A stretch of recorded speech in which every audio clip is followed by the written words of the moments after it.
Greetings and salutations, Focus Up family. Welcome to the August 22 installment of the Focus Up Show. We thank you for tuning in with us live every Saturday morning at 9 a.m. on YouTube and various other platforms, or catching up with us on replay.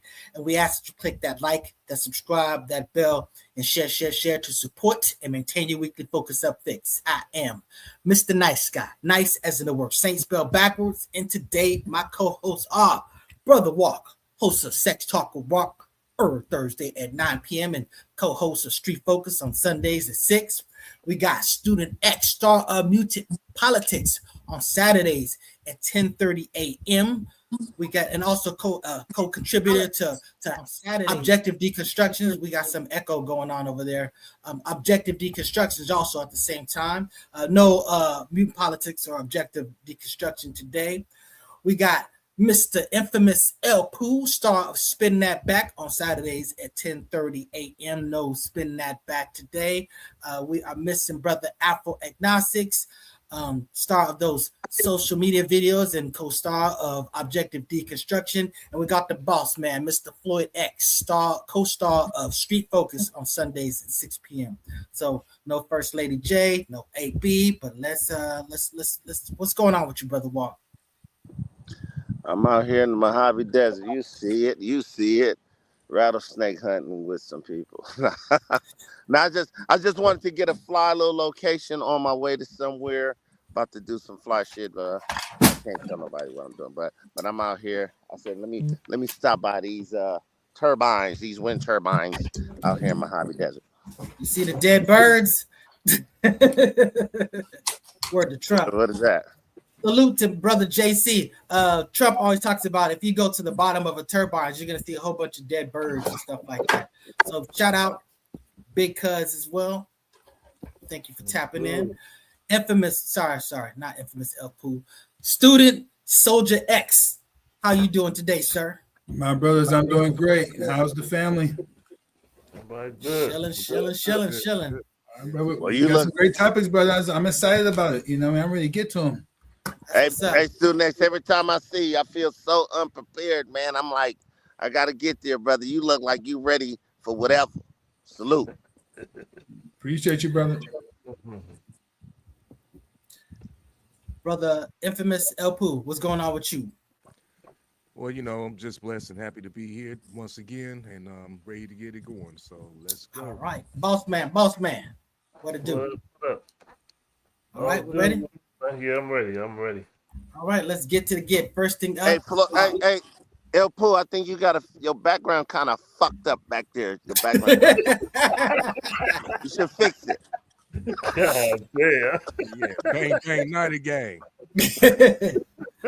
All right, so first, RIP to Curt TT Bedeau from Full Force. Now, he was a background singer, I believe a keyboardist, bass player. He wasn't part of the three that were in House Party and stuff like that, but he was, one of the OGs of the group that was, a big player or a producer for Lisa, you know what I'm saying? So, Lisa. You so, sure that's not him? I thought that was him right here. You feel it? I know you really feel it. You know what he means, you really feel it? What does he mean? Tell these two motherfuckers what time it is. It's time to kick their fucking in. Like you sound like other people saying all black people look alike. Now there is some big muscular fools that kind of blend together, but they are family. But nah, he's not one of the trio. But suffice it to say, so why are we talking about him? Well, sorry. He's still part of. Apologies, but he's still part of Fast. He's still an OG member of Full Force. Is a great group, though. They was a historical group. Legendary group. You're talking about, first of all, Roxanne, UTFO. You're talking about, they produced James Brown. So, you know what I'm saying? So, salute to Full Force. When one of the force falls out, we're going to give a salute to them. So, that having been said, RIP also to Brother Michael Wright. As I thought in the house, in we both pressing it. So, I thought his character's name was Eddie Kane Jr. It turns out his name is Eddie King Jr. But this was one of the greatest characters of cinema. As a great movie, he played the hell out of that role. Salute to Robert Townsend for even coming up with it. But it's my condolences to his family. He was a great actor. Where's his picture? Wasn't he also? He What right else here. he was in?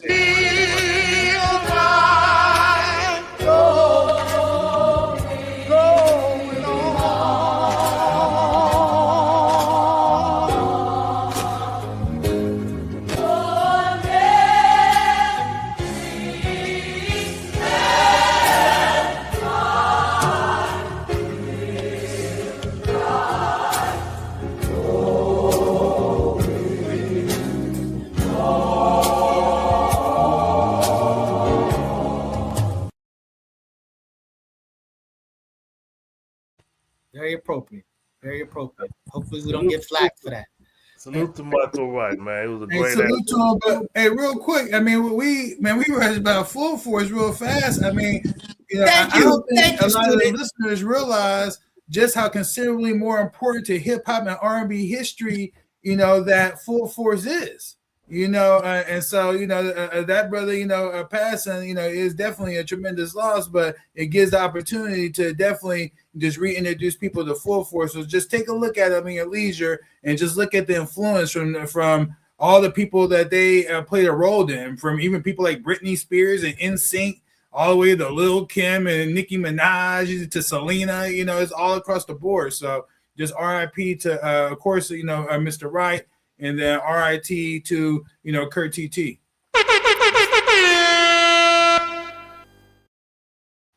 Put some respect on him.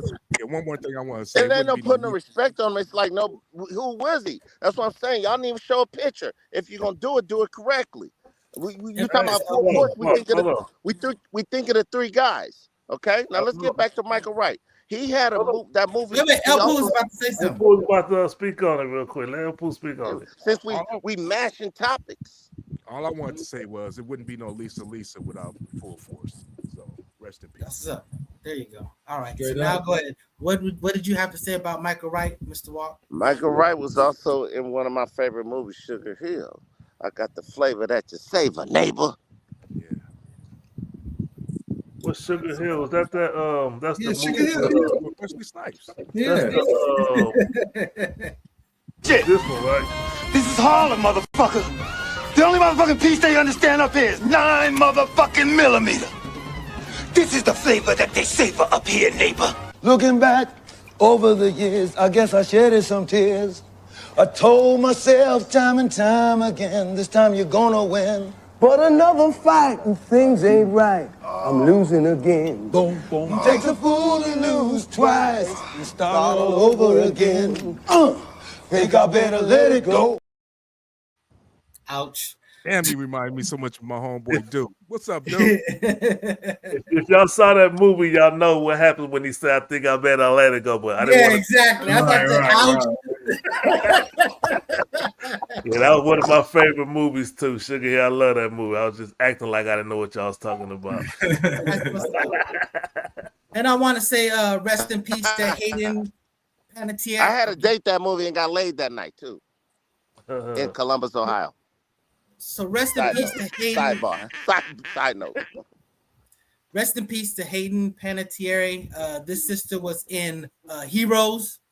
She was also in a TV show Nashville, but she was one of the people that was really exposing like the dirty stuff behind Hollywood and stuff like that. So there's a lot of conspiracy theories that, you know, she might have got bumped off because she was basically put names out there, and she was actually linked to, like, you know, potentially the whole Puff Diddy situation.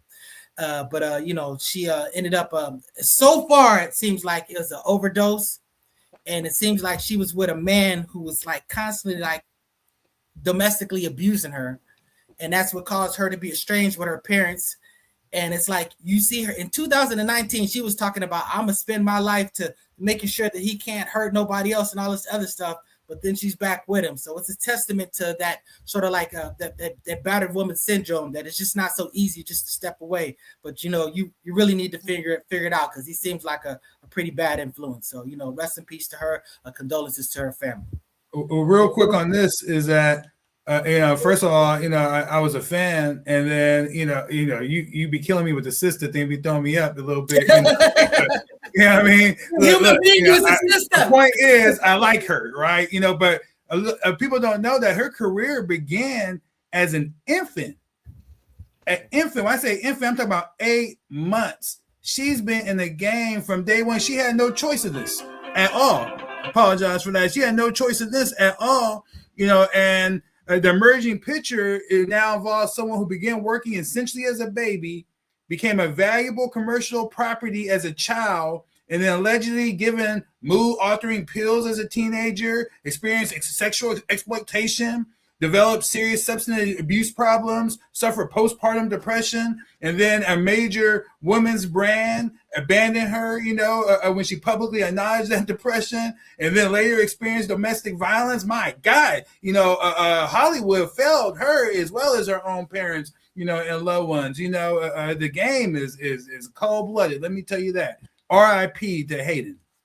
Thank you very much. That was some great stuff. I couldn't find. What was her race? What was her race again? I mean, she's a white girl as far as I know. Oh, I don't have. I have no comment. No comment. All right, so let's talk about the Tupac murder trial. Let's get right into it. Had this been 20 or 25 years ago, this would have been the trial of the century. But it's like 30 years that went by. He's been gone. Even his brother, Matula, I think that's his brother, Matula Shakur, was like, if whatever happens, happens. If he go to jail, he go to jail. That's not going to bring Tupac back. But go ahead, nice guy. What was you going to speak on this, say? Oh, I mean, honestly, you can basically speak on it. I mean, to me, it's just been must-see TV. I mean, I've always known a lot of stuff that about these things, but I'm getting particulars from witnesses that I hadn't quite particularly heard from. I mean, when the dude explains the situation at the Lakeshore Mall, he's just saying it was a scuffle and the chain came off. Because I was hearing multiple stories. I was hearing they took the chain. I was hearing that they didn't really take the chain. So you just getting all these little extra sort of like details. The fact that they got the dude on the stand and he's like, by the way, so you were like paid by this. You were paid to give up information by this. You were paid 4 times. And I'm like, they trying to get these dudes killed. I mean, it's just, it's just a trip to hear all the behind the scenes stuff. So, it's been musty. But go ahead. You got something to speak. I'm going to give you first bite at the apple, Mr. Floyd X. Well, I just want to play some of the clips. One of the most extreme testimonies was from our brother, Mr. Mob James. So let me play that one. I got 2 of them. Let me see. Let me play this one. Such as me. So you're telling us that people back home somehow had some type of information that said that guy, as a bunch of other people, were involved in what? In the murder of Tupac.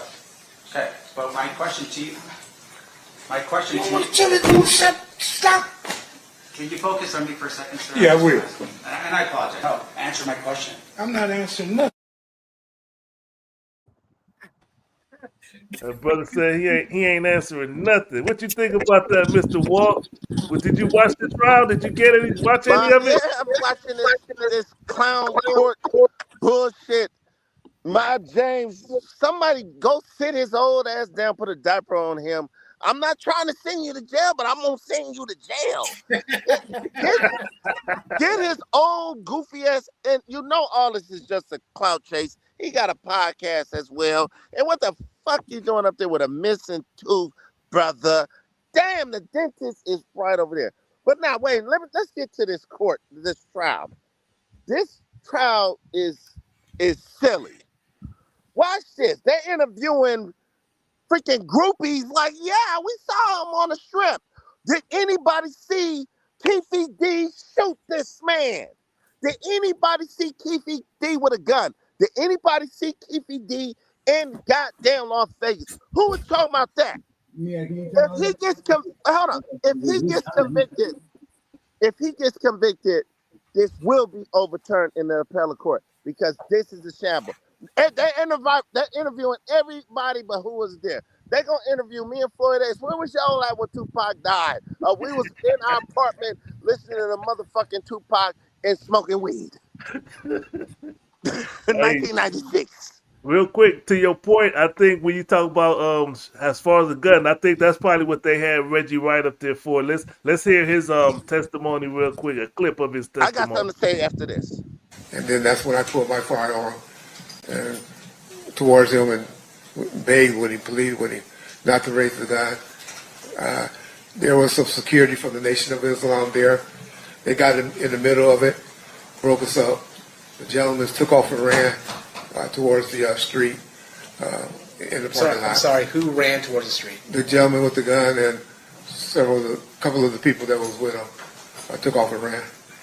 Now, you said that Southside was providing that type of backup? They were with them in entourage, yes, sir.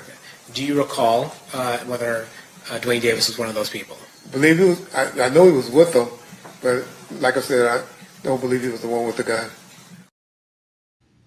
That was about the Soul Trains Award, not the one where Biggie died, but that was before. That wasn't. I'm just saying, my suspicion is that they was trying to place that he had a gun in his hand. That's why they asked him, and they wanted him to say like, yeah, he had a gun in his hand. That's my assumption. First of all, they do got the audio of the proctor, so they have PPD under oath, telling on himself, you know what I'm saying, as far as what his involvement was, and then they're establishing that he told people that weren't going to pay him money. He was telling people that acted on this to go shoot up people in Southside's neighborhood on this information. So that's the type of stuff that adds credibility to it. But as far as Suge Knight, he is on the list, so they could potentially get him in there. Now, what he's going to say, whatever, but he is a witness to what happened. But Keefe D is a witness, and they got witness testimony to someone who saw what happened. So I'm not saying he's going to get convicted because, a jury can come up with whatever decision they can come up with. But, I mean, like you said, that dude, Mob James is basically snitching without snitching. So, you got something to say about this, student? Well, I'll come back to you, Walk. But student X, you got something to say about this? Or you can save me for last because I'm gonna drop the bomb on all of this at the end. Drop it. Let me go to Infamous LP. The bomb is this is. Hold on. Save it. Let's save it.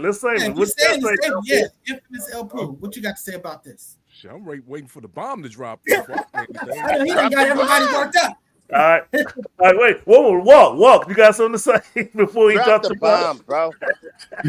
All right, student next. Go ahead. It's hot out here. Look, the bomb is this is a huge ass distraction. This is a nothing about anything. It doesn't even matter at all.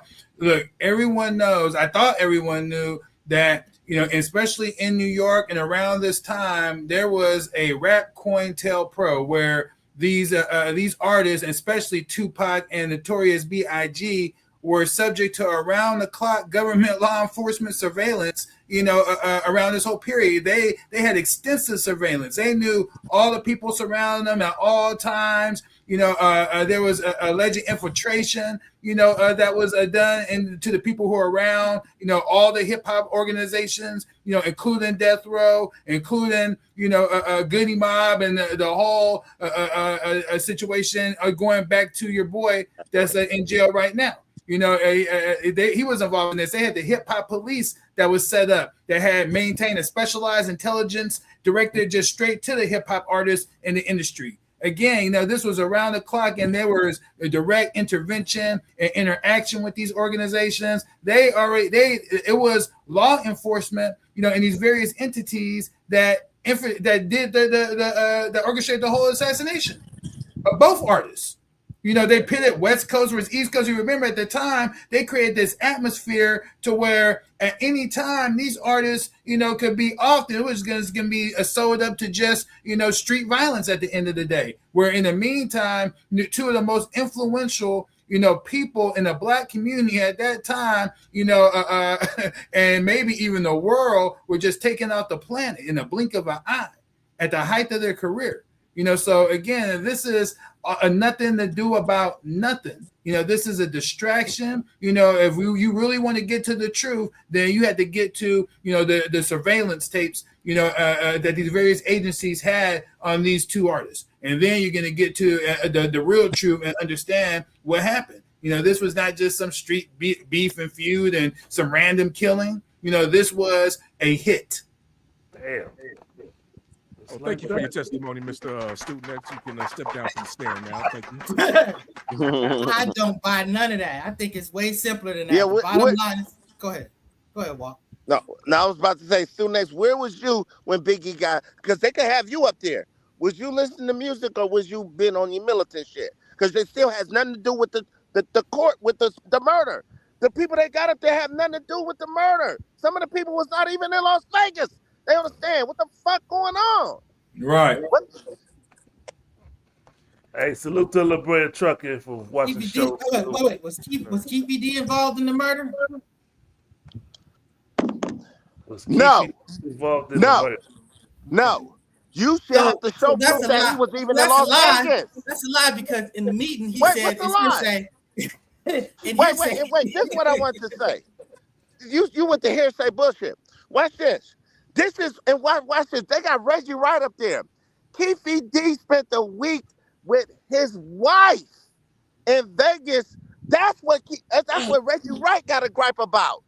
Keefy D fucked his wife. Y'all didn't hear that part of the videotape. Now that could be hearsay too, just like what Reggie Wright saying. Bro, if they free Keefy D, goddammit, bro.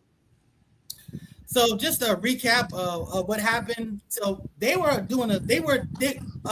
Biggie's mother basically was going after the LAPD or whatever, saying that basically that the police were involved with the whatever reason, negligently involved in Biggie getting killed. So they launched a whole investigation in that. Somehow Keefy D got sucked in this, even though Keefy D was basically on the bad boy side. He really had no real exposure, as far as being linked to the Biggie death, because again, he was basically on the bad boy side. But he, in the midst of all that stuff, he goes, I tell you what, I got some juicy stuff you really want to know. You know what I'm saying? So he just offers this stuff up. So he's the one that put this all out there in the first place, at least put it out there on the plate. Now, he didn't have a lot of this information. You might want to mute Walk's mic. I think he's got a lot of wind going on. But the bottom line is, a whole lot of hot wind too. But still, the bottom line is that this dude has spoke on it. It came out of his mouth. This is what he's saying. So, we all said basically behind the scenes that we think that he was in the car. I don't think that he pulled the trigger. I definitely think he passed the gun. And again, I think it was justified. You go stomp this man out in Las Vegas. What you think is going to happen?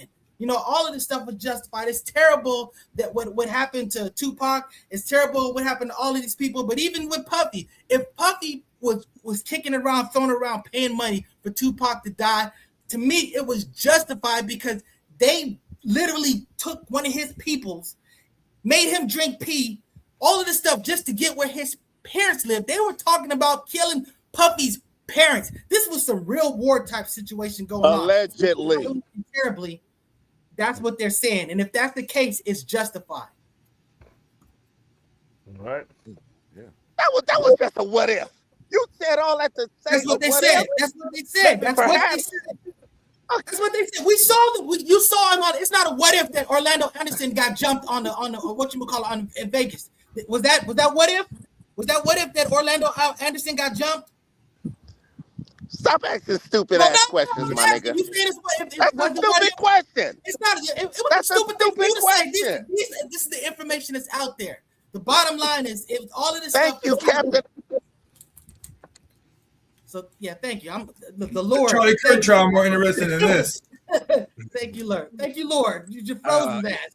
Is Puffy on the list as a witness? I don't know. It's very interesting to see. I mean, he probably shouldn't be, but he should be. Arguably, if well, that's what they said. They couldn't link it to him because of Zip, basically his cancer situation. So that was unfortunate as far as I'm not saying it's unfortunate for me. It's unfortunate for their investigation. That's why they dropped all of this stuff and didn't pursue anything further. But it seems like we've lost the brothers Johnson. Do you got something else to say, Mr. Floyd X? You want to move on to? No, let's move on. Let's speak on to Luigi Mangione. Well, I love it. He's like Walk is frozen. Leave him up there. That's the best version of Walk. So Luigi Mangione pleads guilty. So he's got state charges and federal charges, and he pleaded guilty to federal charges of stalking that are somehow tied to murder. So he can still get like a life sentence from what he pleaded guilty to, but this basically stays the state charges. So I guess we're gonna see how this plays out, how he, what the charges, what the conviction is gonna be, and then from there, we'll see what's gonna be done on the state level. But this dude is a pure example of how some females ain't shit. This dude was pretty, and he just killed somebody in broad daylight. And all they can talk about is how pretty he is. So you talking about choosing bad people. It's the testament. Not all women. I'm just saying. Yeah. I'm interested in seeing the outcome of this case and see if they're gonna be nice to him or be lenient on him because he's white, even though he sniped that other guy in the back and just killed him and walked away and went to McDonald's or some shit. I want to see how they're gonna treat him and what's gonna happen in the outcome of this case. Yeah, what's going on with you, brother Student X? Yeah, this whole situation right here is just interesting. You know what I mean? He just, he says I did it, you know what I mean, and I meant to do it, and it is what it is, So, I wish he would have. If he was gonna go out like this, I wish he would have did it with a more relevant target. You know what I mean? I'm not advocating killing anybody, but it's like, dude, this CEO dude, I don't know exactly. I forgot the full story of why he chose this gentleman, but my God, there's some bad people in the world, you know what I mean? He stalked him. He sat there, he pretended to be an investor in the event that the guy was at to get him, lure him out. I don't know why he focused. He wanted a CEO. Yeah, why him though? Well, why did you target this dude? Because he was a CEO. Well, no, he was a CEO of healthcare. He was basically a person that was denying people coverage and stuff like that. So he didn't just go blindly after this person. This was a person that I think. But it had to be politically motivated, I would think. You know what I mean? Well, like I said, he was the CEO of healthcare. So these insurance companies that basically deny people. So you got people that are like cancer, and they're like, "Oh, we're denying your coverage," so you end up dying. So this was that type of stuff. Okay, well, yeah. Okay, well, it felt relevant. That was probably super relevant to him. That he felt he needed to make a statement and bring attention to the matter. I don't know what his motive was, but at the end of the day, it's not what I would promote in terms of getting the best outcomes. With cold-blooded murder. So it is what it is, man. Well, like you said, we're not endorsing that. You got something to say about this subject, Brother Walt? Walt, are you there? Infamous El Poo, you got something to say about this? Not really. Let's just see what happens. All right. So, Mr. Floyd X, you done with this topic as well? Yeah, we can move on. Do we have enough time to speak on Stephen A. Smith? Or let's go to break real quick. Let's go to commercials. Where's the commercials at? Since we got LeBron truck.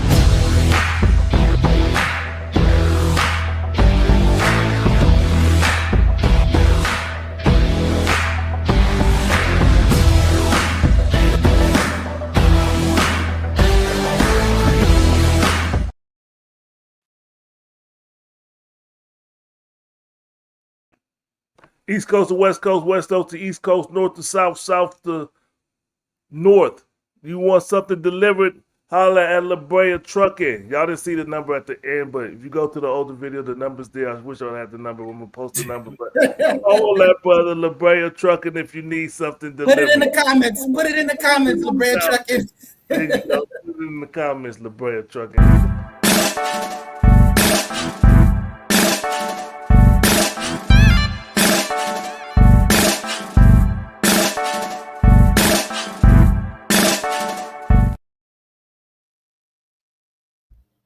That's gobealive.org. Go get you some of that black honey. And if you want it in person, go to the Petty Vice in Venice or to the Afro City Marketplace at the Crenshaw Mall. I personally love the sage honey, so that's what I recommend. Shout out to Sister Nitra.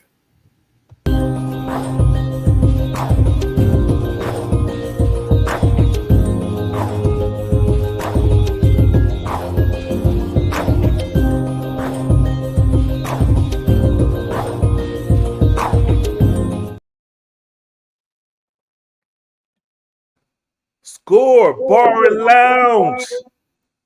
Football is coming back. It's preseason, but go to the Score Bar and Lounge and watch you some preseason football. Y'all see El Poo. Y'all see El Poo. He football ready. He ready for some football. So go to the Score Bar and Lounge, 7123 Franklin Boulevard, Sacramento, California. Go check it out. A black-owned bar, good food. They got dollar wings. I forget what day, but they got dollar wings. You get a wing for $1. And you know the dollar make you holler. It's like the pie that gets you. What do you Peace say? and blessings. For those of you who haven't come to 2251 Florin Road, Suite 111, and got your issue of the fiberless fava bean pie, you are missing out. These have just come out the oven and they're on their way to the shop right now. So come on through and get your issue of the world's greatest pie. The pie that literally makes you high. Peace and blessings. Hey, I know Student X always asks the question, what does he mean? Hey, Student X, I eat one of them bean pies every week. That's why I got my shades on, because, it gets my eyes red every time I eat it. I got one right here. It's so good it makes me cry. Well, salute to brother Camille Muhammad Shabazz. Salute to that brother. Hey, let brother walk in. Oh, he there? All right. There you go. Can you hear us walk? Oh, this mug. He did that. Damn. All right. Let's so we got echo and it's not even walking here. But Stephen A. Smith, NABJ Thumbs Down Award. Let me put the picture up first. Let me get to it. Where we at? Thumbs Down Award. Go ahead, speak on it, nice guy. This is hilarious. So, this is the Black journalist, the National Association of Black Journalists. And, I love Stephen A. as a sports person. I mean, I think he's great at it. You know what I'm saying?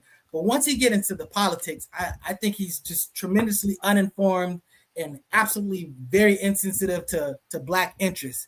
So to me, I wholeheartedly support this thumbs down. You know what I'm saying? It's just, I hate to say it, but he's like a prime example of shut up and dribble. You know what I'm saying? You are great in your lane, stay in your lane because you're so bad outside of it. You know what I'm saying? So at the end of the day, and again, they did say that, look, this is not from a place of hate. We're not saying that this is we're not throwing you away. They're saying that this is a place of instruction, that we encourage you to do better. So they're not just, casting them aside or anything like that. So this is more of like a criticism than just basically an assault on Stephen A. Smith. But you know who he ran to, right? You know who he ran to dispute this. That insanity Hannity. All right, so real quick, the NABJ, National Association of Black Journalists, they specified why they did. They said he says he continues to a repeat offender of disparaging remarks to Black women of prominence. They specifically pointed out Jasmine Crockett. He went on air and had something to say about her. Joy Reid, he went on air, had something to say about her. I believe Kamala Harris also, and there was one more that he had something disparaging to say about Michelle Obama. Michelle Obama, okay.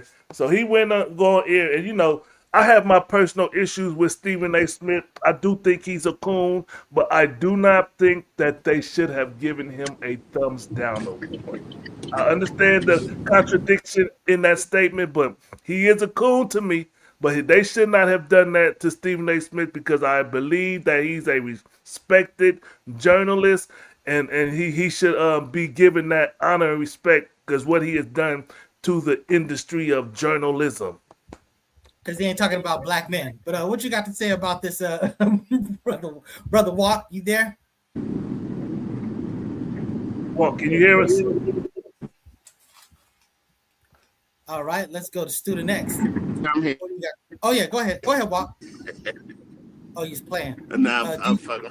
I'm fucking around with y'all. I just got in, and y'all coming in. I don't even know what y'all talking about. I'm just getting in. Stephen A. Smith. That's terrible podcasting. Student X. What do you got to say about this Stephen A. Smith thumbs down award? Well, first of all, I have an article I shared. Go ahead and show that real quick for me, if you don't mind. And what I have to say is that I I don't agree at all that Stephen Smith is a coon, per se. I think, that word is thrown around a lot. Racist is thrown around a lot, and when we really put it towards some scrutiny, then it doesn't stand the test. But what this is about, I feel like, is that straight black men are the white people of black people now. Straight up, if you're standing on certain principles, certain values, and promoting, accountability, things of this nature, then you're being put in the category, of that, of being not black, being ostracized, and that's what it is, then so be it. I think it's absolutely unfair, for him to be getting, this type of a focus, when I'm trying to find out what exactly is it that he did. I mean, I know what I'm looking at from the outside looking in, and I'm not part of their organization, but, Stephen A has spoke harshly about the Democrats, and being that 98% of black women, or 95+% of black women are voting, for Democrats every single election for years now, then that already is something that is considered an offense that is punishable by death, inside the black community. Of course, I'm being a little facetious, but I'm just saying, it's taken, it's not taken as a lightweight, situation, so not totally unfair, totally ridiculous. I'm waiting for the reasons why they decided to officially put him inside this category. Like, what are they citing? What exact events and positions has he taken, that would have him in that category for them?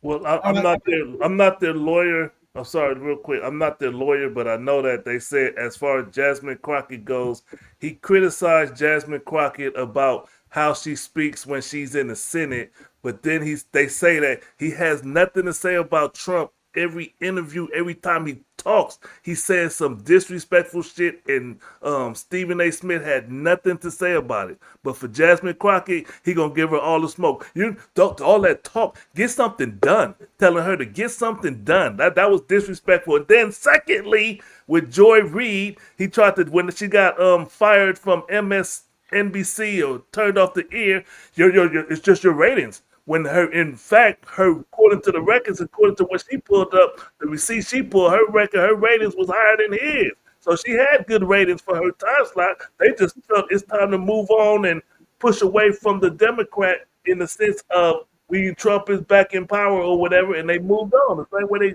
are cleaning the house. You know what I'm saying? So those are two things that I've heard clearly that the reason they gave him a thumbs down, but I still disagree with it. Okay, so I rest my case. That's exactly what I said. I said it had to be politically motivated in his positions and whatnot in terms of where he's at. And I had heard him talk critically about Trump. I mean, hell, how can you not talk critically about Trump? In this hour, it's only maybe about 20% of the country that is all honky dory. With the way he's moving. Right now. So. But no, he's definitely spoken critical of him, and now he actually speaks on more topics because he realized, like we talked about before in this podcast world, in the contract negotiations, him creating a brand via social media platforms was going to be important for that negotiations, and he learned that from the white dude that's on ESPN now with the real popular show. I don't know why I can't think of his name right now, but anyway. Okay, so receipts. Okay, defended Trump by comparing his prosecution to the racist prosecution of Black historical figures. He said that racism is not as prevalent as many claim. He defended Jerry Jones after segregation photo resurfaced. He routinely attacked Kamala Harris while giving Trump way more grace during the election season. He attacked Cheryl Swoops, calling her take insane, while defending Caitlin Clark, criticizing Angel Reese's over her clothing, but praising Caitlin Clark's branding. Basically, defending ICE after the killing. Shit that make Black women mad. You know what I'm saying? That's it. This is the stuff that makes Black people mad. If I understand that you don't care Black women. I understand you don't care about Black women. How is this? This is a Black talking point. Democrat talking about Trump. That's all I heard. Walk, speak on it. What you got to say about it, Mr. Walk? I see. I disagree with my brother over there, Student X.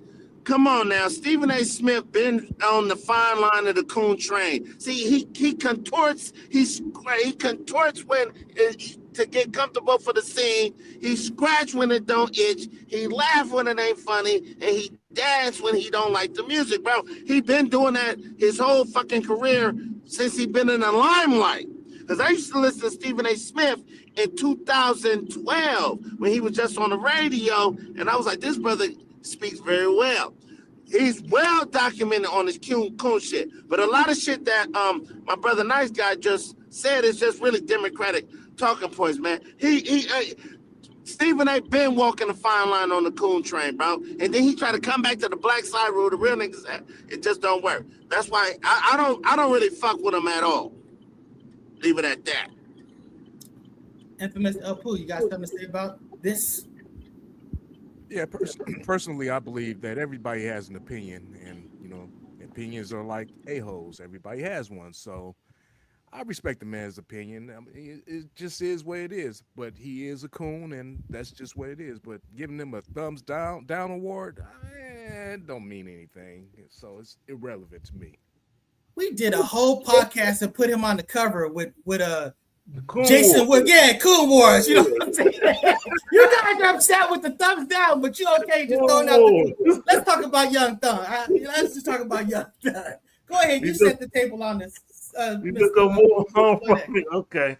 All right, leave it alone. All right, so Young Thug, let me play the audio. And remember, he is sitting in front of a class. It looked like a class, just women. He looked like a young lady. A class. It looked like, but it might have been boys and girls. But I saw the video. I think it was men and women, but it was mainly young women. And this was his, what he had to say to these young people.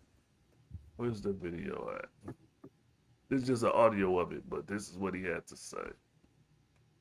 So fame is really the most important. If you famous, you're almost as important as the richest person in the world.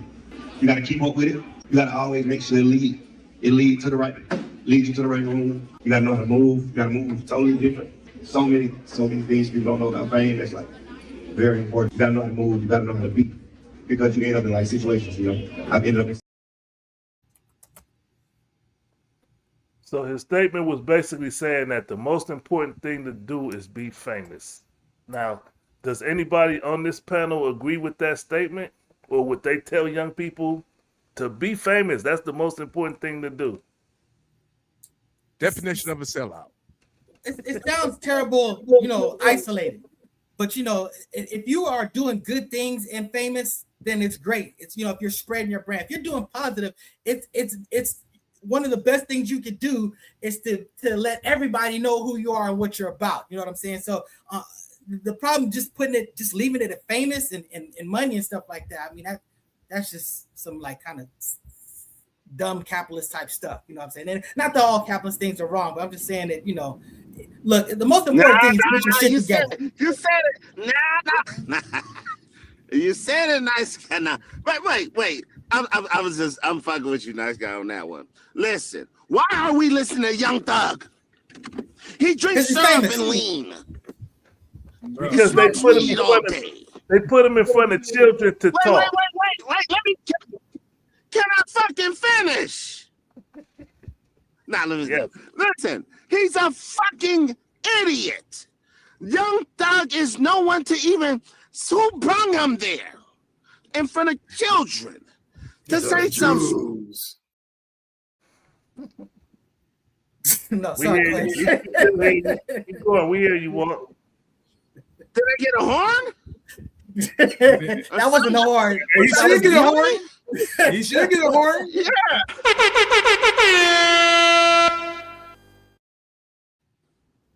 There's your horn. Who does that? Listen, Young Thug is a fucking lean head, coke sniffing, dumbass nigga in front of kids talking about, yeah, that's the way the promised land. And that percentage to become rich and famous is so fucking tiny. Are you out of your mind? So so whatever school that was, and why we even giving this any light of day is kind of silly. But I like his music. That's it. Go ahead. Speak on it, student next. Because baby, I'm a thug. You know what I mean? It reminded me. This whole section reminded me of a song. I'm just gonna just sing like the chorus. It goes something like this. It go, fame, I'm gonna live forever. I'm gonna learn how to fly high. I can feel it coming together. People will see me and cry. People, that was like the movie Fame, back in the day. But I mean, some people, that's their whole existence. That's what they see, And I'm like, walk, bro. Who the hell brings Young Thug, to be to put in front of children? Oh, I know. Look. So I know this disqualifies both me and Walk from being able to get an NABJ thumbs up. You know what I mean? I understand that, but I'm willing to go ahead and take that. You know what I mean? I'm willing to take it. I'm not endorsing Young Thug coming in front of damn children, teaching them any goddamn thing. How about that? Infamous Del Pooh? It's 2026. And I'm still living in 1986, I guess, because in my day, a thug did not wear a dress. And a brother that wears a dress does not need to be addressed. I'm done with this. Those was bars. This is what I got for Young Thug. Oh, that's the toilet. Okay. I like that. Okay. Infamous. So it has been. We need more of that toilet. We need more of that toilet. And we gonna talk about the game. Hint, hint. Go ahead, fellas. You brought it up. Go ahead and speak. You want to speak about the game? Go ahead and speak about the game. Okay, you put me okay. All right, so the game dropped a new album. I didn't know he was blooding like that. At 44 years old? Come on, brother. 44 years old, you gang banged and blooded out like that? You wasn't doing that 20 years ago. Come on. You ain't watched the verses? That's you don't watch the verses? Right? Yeah, that's what I'm saying. But I'm saying, yeah, you watch the verses. You super nice guy, go away. Nice guy, go that way. Go that way. Yeah, the gang got a new album. He's super blooded out. And the verses was this year too. So he's super blooded out. Exactly. Right? So all of a sudden, and you wasn't doing that 20 years ago. Nobody wants to hear that, bro. To me, the album is he rap. The gang can rap, man. He's a good rapper, but the content is not there. My brother Floyd X, he said something like, so which one you like better, Pooh Shiesty or the game album, the new ones that just came out this year? Pooh Shiesty is not as good as the rapper, but you can feel that pain. You can feel that shit. That shit felt like goddamn death certificate. You say he got better You say he got better content? I didn't say nothing about content. Well, that was a criticism of game. It sounded like you were making a criticism of game's content, and then you brought up Shiesty. You can feel when somebody just like, I'm going through the motions. I'm sipping lotion. Just because it rhyme don't mean that you feel it. You can feel Pooh Shiesty. Gotcha. The passion. Wait, let me quote a bar from Pooh Shiesty, who's not as good as a rapper as the game. He said, turn that radio down. I need to listen to the streets. That's deep. Because I used to roll with my nigga JC, and JC always playing that music loud. I know you listening, nigga. I know you watching, nigga. I be like, God damn, nigga, we can't even talk in the car. Yeah, so I seen a bitch. She had a fat ass. No, we need to listen to what's going on out here. So the game, it's time to just find new artists in Compton and do that and just fuck chicks, I guess. Whatever else you do. To do with the story I just told. What you got to say about this infamous album? All I can say is the game has always been overrated to me. I don't like him. I think he's trying to be too hard. He reminds me of Dr. Dre trying to be from NWA, coming from the Wrecking Crew, wearing lipstick and glitter and all that old stuff. I don't like Game, so I don't like Game. I'm just leaving it at that.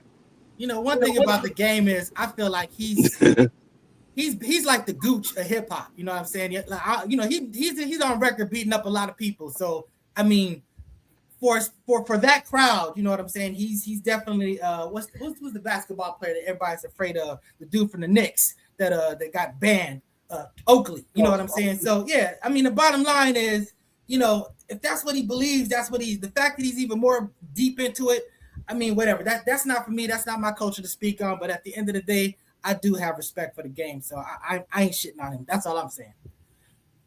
Well, let me just Anybody say, else got to say? I want to speak on it. Hey, salute to the Game. I like the album. I think he's one of the best, West Coast best rapper. You know, I just wish he would have stuck with something and helped build something. Like he could have stuck with G Unit, let that thing grow and bubble. Y'all could have been on the G Unit tour 20 years later, because you see 50 Cent. 50 Cent, ain't nobody trying to hear 50 Cent rap today.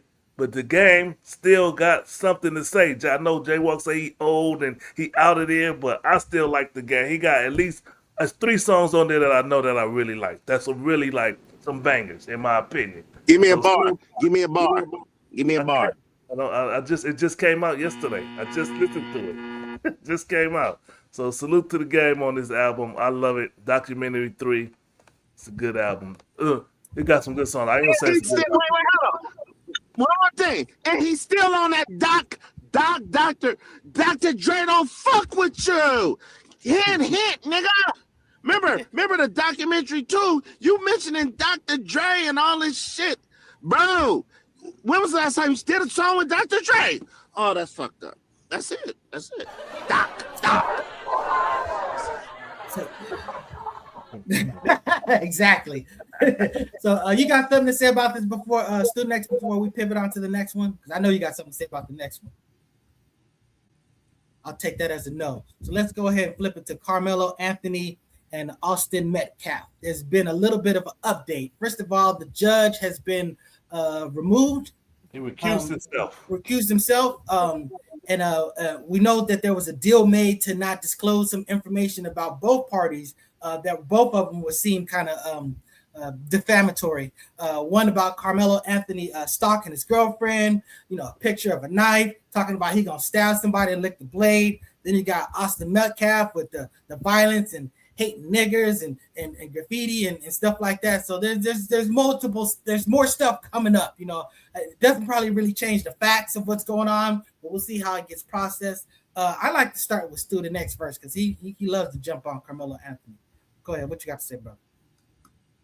No, when you say love to jump on, you know, other than hold him accountable.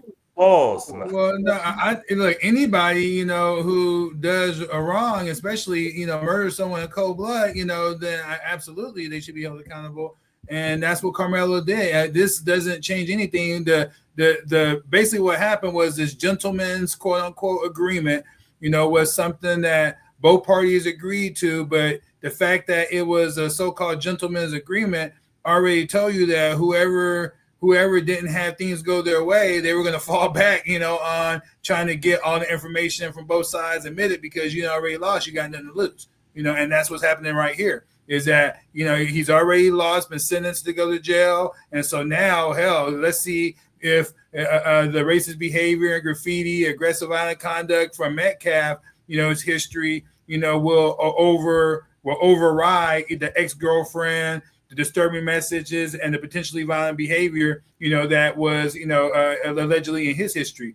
I think it's a great idea for the simple fact that your whole first jury was all white, you know, and so, you know, I would argue that that's not a jury of your peers, you know, in that type of situation in and of itself, you know. So, you know, I think they're doing the right thing, you know, to try to see if they can, you know, go ahead and get a retrial and try this over again. You know, why not? You know what I'm saying? I don't think there'll be a different outcome, you know, but why not? Brother Walk. Oh, I totally disagree with that. With that last part, what you said, Mr. Student X. There will be a retrial. That young boy ain't gonna freaking die in prison, bro. That they know it's a shamble, because a lot of stuff is coming out about one of the twins. I don't even like saying his name, but come on, man, that was a little wild little boy. He was big as hell too. He was a bully and he was a racist. He was talking shit, hitting girls, beating up girls, black girls. It's all documented. But that stuff with that gentleman handshake bullshit was not allowed in court, bro. It's a lot of stuff there about the so-called victim. He was a bully, and he pressed people before about, like, get up out of here. He was a big-ass dude. He wasn't like my brother Floyd. Floyd was a big-ass boy in motherfucking high school, but Floyd used to defend me, goddammit. Like, it was big niggas that would fuck with me, and Floyd would fuck them up, nigga. He was, so that boy, I ain't gonna say he deserved it, but my frequency fucking up. My frequency fucking up. Hey, because this is all I asked for. This is all I asked for, because nothing else. I agree with that. That's what I want to see. Yeah, you got something to say about this, Mr. Floyd X? Yeah, I agree with Big Cuz too. Yeah, I mean, I want to see the sentence reduced, because that's too much time they gave that young man, and he don't deserve that. I mean, I know he killed somebody. Yes, I get it, but he was young. It's like, that's like the max when you got all these other cases. What they say when a precedent is set, or precedence is set, when somebody did something. Precedence. Yeah, precedence was set. So you know, earthquake. Hey, you beat me to a walk. Let me fix my screen. Get your. Oh, no, I did it the wrong way. I did it backwards. Never mind. Jokes. I missed the joke. All right, but you know, I want to see him get a lighter sentence, and you on point, bro. He must be talking about Walk or one of y'all. Maybe he's talking about Big Cuz. Okay. But yeah, so you know, I want to see him get a light sentence. That's it. Infamous El Poo. Hey, I just agree with everything that they just said right there. So there it is. All right, so now we had talked about these flock cameras before, you know, which are basically these cameras are set up everywhere that take pictures of people's license plates. And, you know, some of these cops were using these in nefarious ways to track girlfriends and stuff like that. So, you know, they had a hearing on flock cameras in San Diego, and they allowed some dude to show up in full Darth Vader costume to basically argue for flock cameras. He was saying they're necessary, needed to weed out the rebel scum. So honestly, it was hilarious that they did that, you know, and it speaks to a real problem with that, because I was likening that to basically the technology in the Dark Knight, where it basically using everybody's cameras and stuff to spy on everybody. But I like the student X, who is a Star Wars aficionado. What's your take on this, brother? Yeah, I thought it was brilliant for the fact that the gentleman who came out, who was actually in opposition, obviously, to the surveillance system, being in a full Darth Vader uniform, you know, saying, you know, he loves the surveillance system, right? But the thing is, the seriousness of this is that Americans did not vote for this shit, and if this was put up for the vote, it would be overwhelmingly turned down. But yet, the shadow government, you know, has different names, right? Deep state, you know, somehow, you know, throughout the whole United States has, you know, contracted with a private company to allow this technology to be distributed throughout the country. Now, and it's not up for debate, you know, at the end of the day, there's some people in some communities that are coming out, you know, but, you know, we'll see how successful they are in this situation, because it appears that this is a national security, you know, priority, you know, that's being deployed here. And it's really, obviously, there's some valuable, you know, help and assistance that this type of system can provide, but that's not the problem. You know, the problem is that, you know, that there's a mass surveillance, you know, and having people completely, you know, being mass tracked without warrants. You know, there's data sharing issues. There's misuse by, you know, people who have this data. You know, there's a different access to by the federal government, the retention periods, you know, the tracking people who have committed no crime at all. You know what I mean? People don't want to live underneath that, you know, at all. You know, so the fact that this has not been voted on should tell you all you need to know is that, you know, they, being the government, is anticipating to where these cameras are going to be needed, not just to detect crimes, but to control you. That's some deep stuff. You kind of covered it. Does anybody else need to say? Can I move on to the next? Yeah. All right, let's. Go ahead, brother Walk. You're muted, brother. Now, I don't know if you're playing or for real. We can't hear you. Can't hear you, Walt.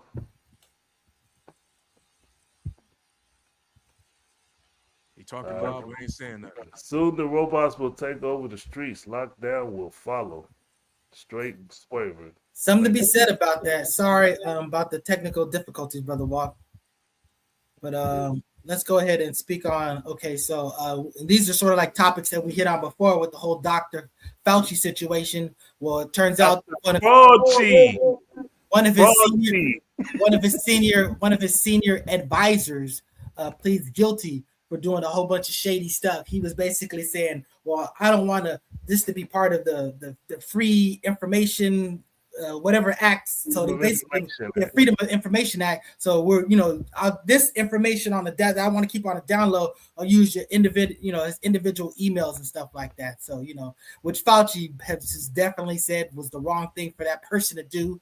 Which they don't have Fauci particularly guilty on this particular thing, but it just shows you that people that were involved with the government, involved with all this stuff, were doing nefarious things. So when we talk about conspiracies and stuff like that.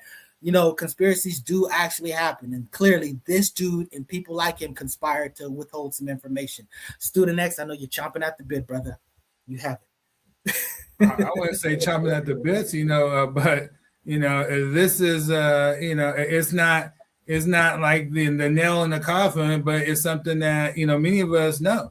One of the main reasons why I believe Stephen A. is getting this attention, from those that are controlled by the Zionists, which is the Democrat Party, Republican Party. And if you get that heavily into politics, that you're under their control, is Stephen A. apologized for the fact that he was jamming up a lot of athletes about taking that damn jab.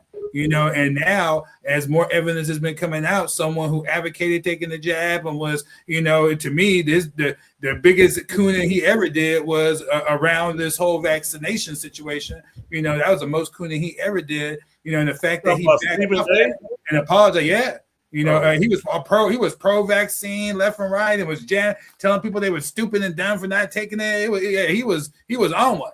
You know what I mean? And then and now he's then backed up from that, apologized to Kyrie and a whole bunch of other athletes, including our boy, Aaron Rodgers. Aaron Rodgers, you know what I mean? Apologized to him, and again, that was a nail in the coffin. But again, this right here, what dude was doing was he was subverting and invading Freedom of Information Act requests, federal record requirements. In other words, he was not giving the data and information to show the shenanigans behind this whole vaccination, and why you shouldn't have had taken that motherfucker. You know what I'm saying? Actually, what he was doing was about his particular thing. It was of his advising. He wasn't the puppeteer of. He wasn't, he was a part of it. But since we can hear you now, Brother Walk, I don't know if you want to say what you want to say before, or at least you want to just. Wait. No, let's piggyback off what you just said. That's what about Stephen A. Smith. Like that right there is the coon shit, right? That you just gonna say and do whatever they tell you to say, right? But you acting First like of all, I don't think it was cool shit to trust the science. If the scientists are telling you this and you don't know any better, again, you're speaking on that. First of all, you saying stuff like you acting like this is my thoughts though. That's what Stephen A. does, and then he hold on, wait. Let's get it clear. He went in on Kyrie. You know that. He did a lot. He did it. Grandstand shit. Soapbox. You know what I'm saying? Top of the mountain shit with Kyrie, bro. Yeah, that's what he does with black. He has that black energy. I agree with you. He does that. He goes after black people energy. Like that. Don't go after. Yeah, he goes after black people like that. He don't go after white people like black that. Energy. Oh, say that. That's why he got that thumbs down. Thank you for proving my point. But go ahead. You got anything else to say? That's all I gotta say. Stephen. All right, give myself a horn. Anyway, so you got something to say about this infamous pause. All I got to say is I'm tired of hearing about Dr. Fauci. Whatever. COVID. Don't play that. 2020 elections and all this old stuff. All I want to see is these Epstein files. Where are the Epstein files? Are we ever going to get to the Epstein files? And Mr. Floyd X, are we going to get to the Epstein files? Hell no. Exactly. One good thing is going on. One good thing that's going on, and the boat is headed home. So it was ridiculous that they were out there that long. You know what I'm saying? And those people are headed home. So salute to those people that. Go ahead.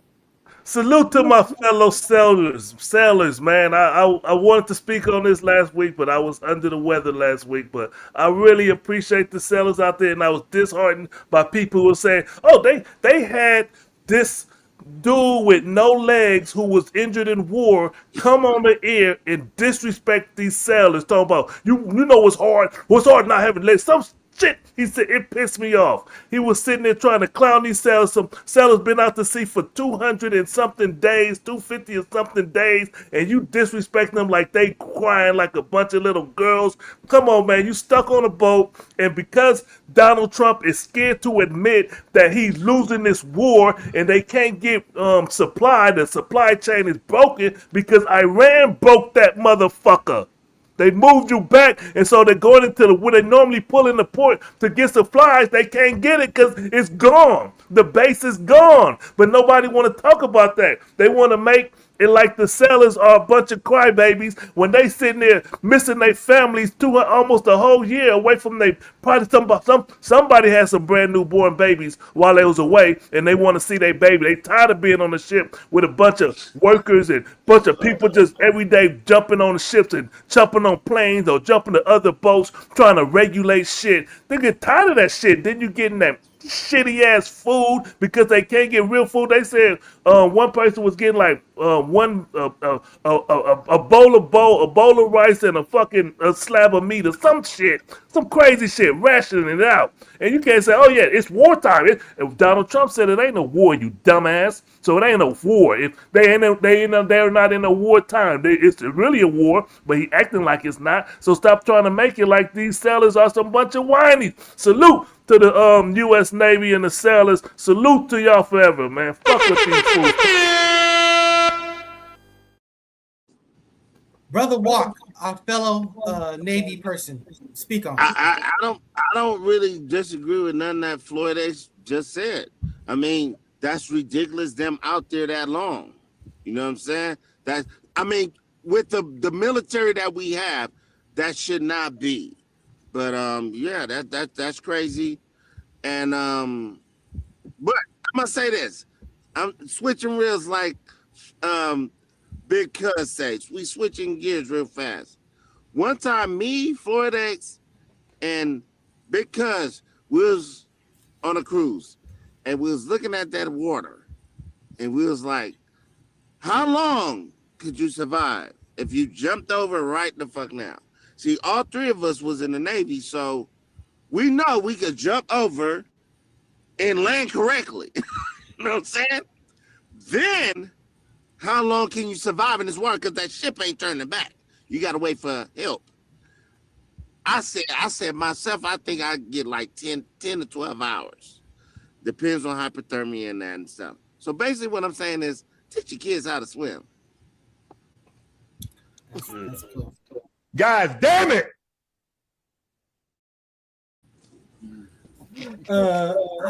Yeah. You know what? I say comment, but let me for saving time, let's go. Let's flip over to this Natalie Harp situation. Wait, hold up! I can't say nothing. You sure can. Go ahead, brother. Oh, you know what? I want to say the Student X didn't get to speak on this, so I'm glad that you get your opportunity to address this. My apologies, brother. Go ahead.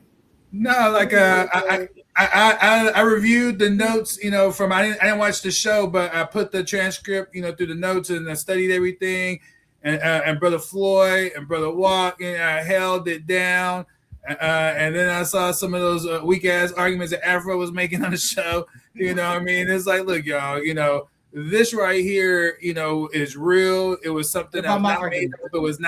It was not what you call it, Iranian propaganda. It was straight up legit. And one of the things that the brothers didn't cover is that a lot of times people don't understand that, in the military, especially when you have these long deployments, families suffer, and there's a lot of divorces, that happen. There's infidelity and whatnot. You're gone away for a long time. So there's a lot of stress and pressure you know, that these men are under. A lot of times, sometimes they have to have their families go live with their families while they gone. You know what I mean? You know, so there's all type of pressures. But you know, to suggest that someone jumping out at sea in the middle of sea, you know what I mean, was doing anything other than trying to end their life with a life jacket on.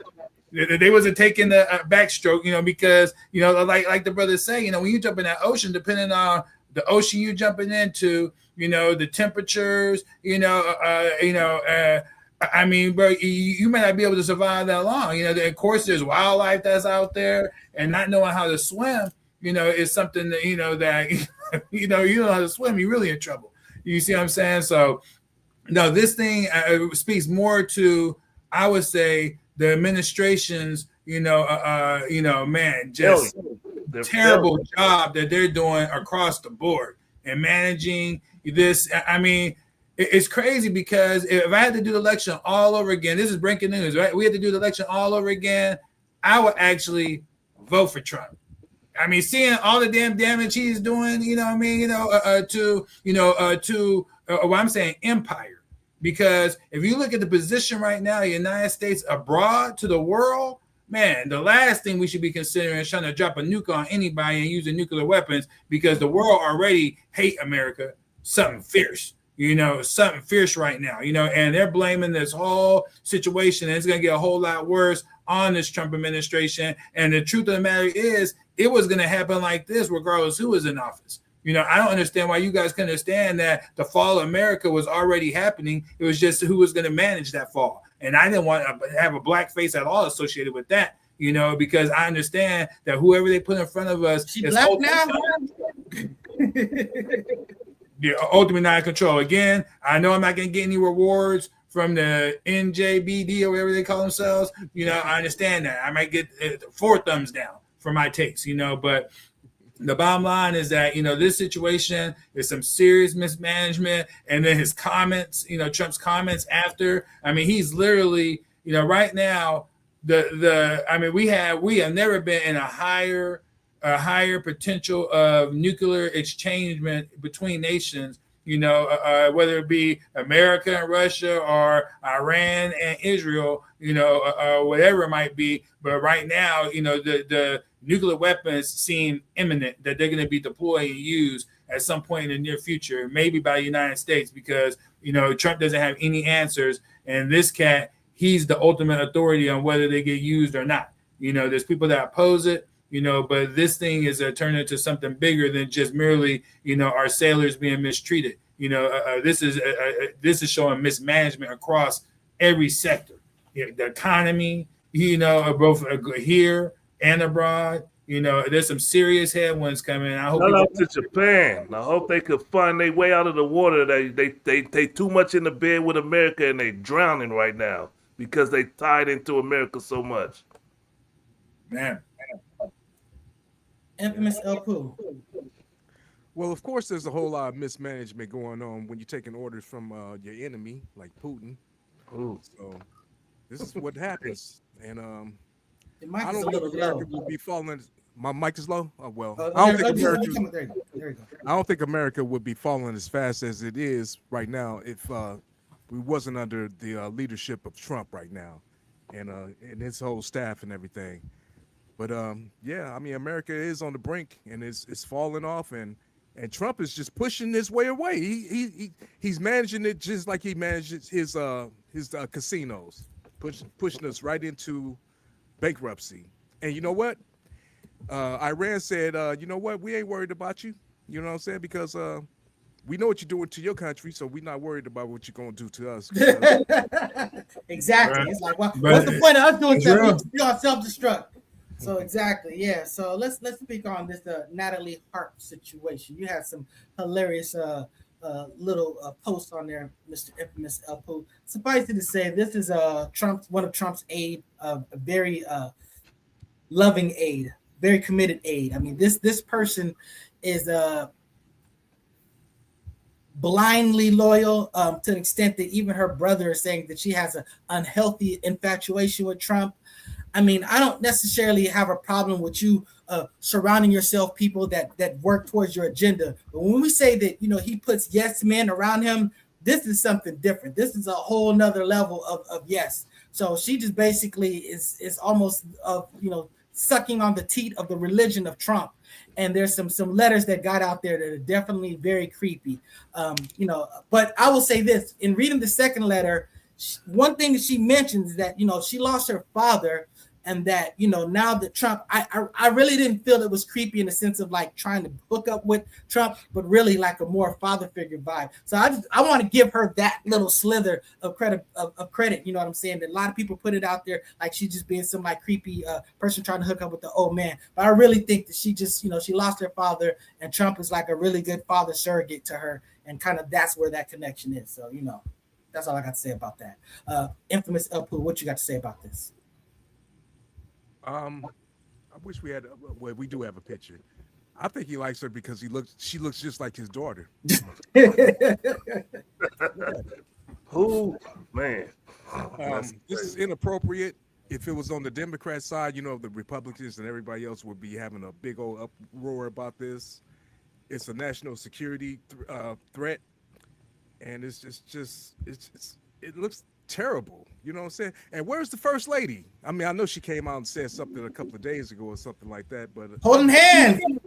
They got this whole thing, got her walking around holding hands with him. She know what's up. So you got something to say about this student X?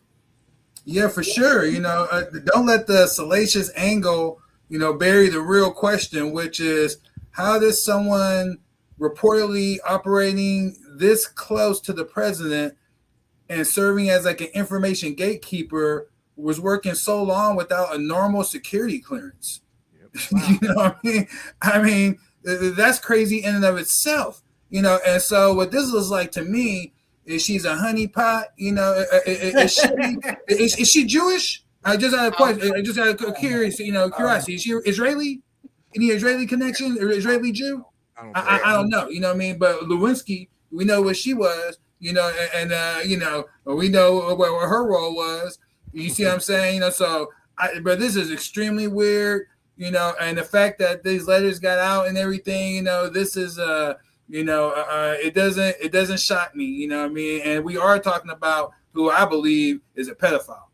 I think Trump's a pedophile. I think he's part of the Epstein class. He with him. I didn't believe that, as much before, but basically how he been rolling, this whole term, I absolutely believe that, he always was one of them, and then hell, here we are. So yeah, this is weird. This Harp lady, I want to dig deeper into her and find out what's going on with this. Wow. Mr. Twidex? I don't have nothing to say about that.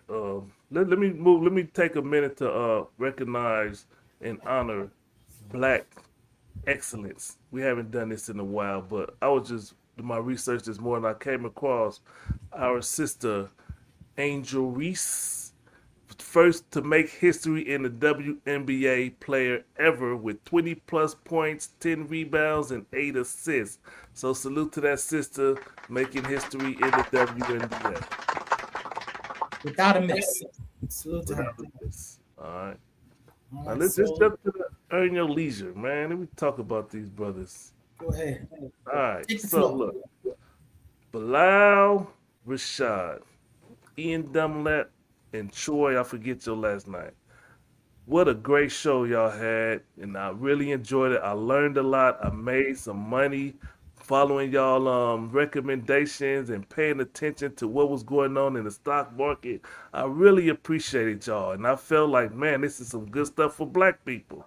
So for you, Bilal Rashad, to come out and say you done with Black people, and I wasn't on that Black tip anyway, y'all put that label on me, was very disheartening and disappointed. I'm very disappointed in you, and I feel like you moving on. Y'all get big head. It's just the same Hollywood rich person, the rich nigga syndrome. I'm trying to stop saying the N-word. The rich person syndrome.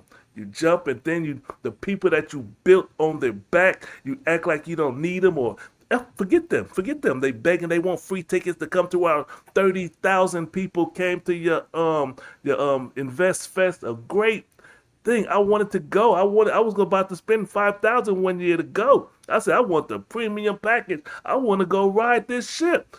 And, and now I'm looking at it like, man, they just rolled the black people back, and now they talking about, or at least it's just you. Because I didn't hear Ian didn't say that, and I didn't hear Troy. It was just, I'm just looking at you, Bilal. Disrespectful. You owe the black people an apology, and I knew that something was wrong when you came out into that Invest Fest with some silk pajamas on, showing off your wealth. That's when I said, oh, this ship is about to sink. That was like 2 or 3 years ago. Nobody, I don't step out. I don't like people in do rags and things. Bonnets. So why would bonnets? So why would a brother come out on stage in front of a bunch of people in silk pajamas? You not P Diddy, nigga. I mean, sir, you not. You know what I'm saying? So hopefully, you'll come out and give an apology, and y'all can get back on track. And stay black, brother. Stay black. That's a black show. Y'all went to Atlanta to do the Invest. Y'all from New York, but y'all do Invest Fest in Atlanta, the mecca for black. And you're not for black people? Come on, brother. You're lying. You're full of shit. You're full of shit, and it's pissing me off. Fix yourself, Bilal Rashad. Oh, I thought you were talking about Stephen A.